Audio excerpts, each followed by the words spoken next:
What up, this is Rama screen covering movies, TV, and entertainment, and here's my review of The House That Jack Built.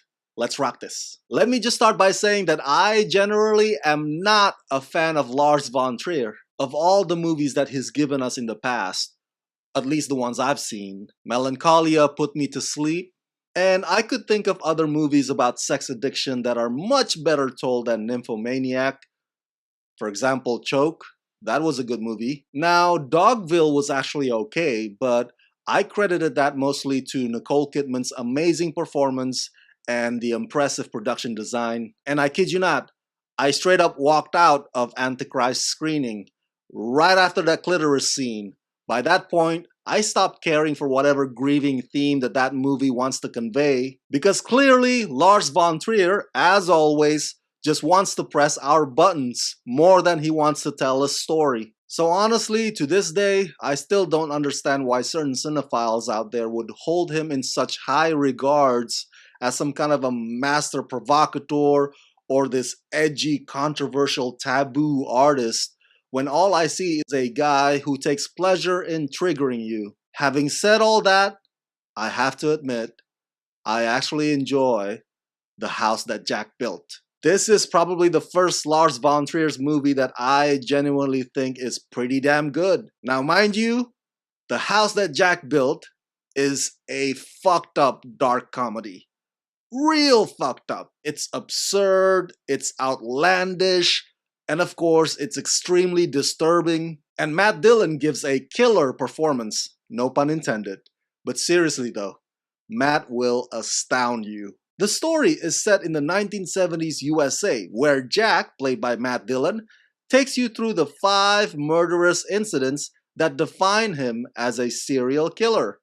We, the audiences, get to see how each of the murders takes place and what goes on in his head, and how he views his murders as both a need and an art, all the while struggling with what seems to be an inner voice telling him to reconsider his habit. Right from the start, you immediately can tell that this is a comedy with Lars von Trier's brand of humor, because Uma Thurman's character keeps accusing Matt Dillon's character of being a serial killer without proof. She's joking, of course, but it gets on Jack's nerve until it becomes a self-fulfilling prophecy. Many of the illustrations and the archival footage used in this film to help you understand Jack, Lars uses those elements through the prism of psychology. As a matter of fact, the inner thoughts or the dialogue between Matt Dillon and Bruno Ganz at times does sound like a conversation between a patient and his shrink. Now, don't get me wrong. As I implied earlier, this movie is fucked up, just as fucked up as Lars von Trier's previous movies were, especially in terms of how the character Jack rationalizes some of his killings, like making humans equivalent to deers or fawns, or the taking away of the part of a woman's body that Jack actually admires about her. As a filmmaker, Lars von Trier has been accused of misogyny. Obviously, his movies portray women as dumb airheads or pieces of meat, or an object for the men to torture. So yes, The House That Jack Built is no different. Which is why I'm not so sure if this time Lars's latest round of misogyny would land or would find audiences in this day and age of #MeToo awakening. Matt Dillon floors me in this movie. We have seen a lot of on-screen serial killer depictions over the years, including Charlize Theron in Monster, of course. This character, Jack, however, is amusing, and much of that is thanks to Matt Dillon's incredibly wide-range performance, who at times can be jittery, while other times can be stoic, and other times can be downright scary. There's also a bit of childlike wonder in Jack, like he is curious about experimenting on the many different ways to take lives.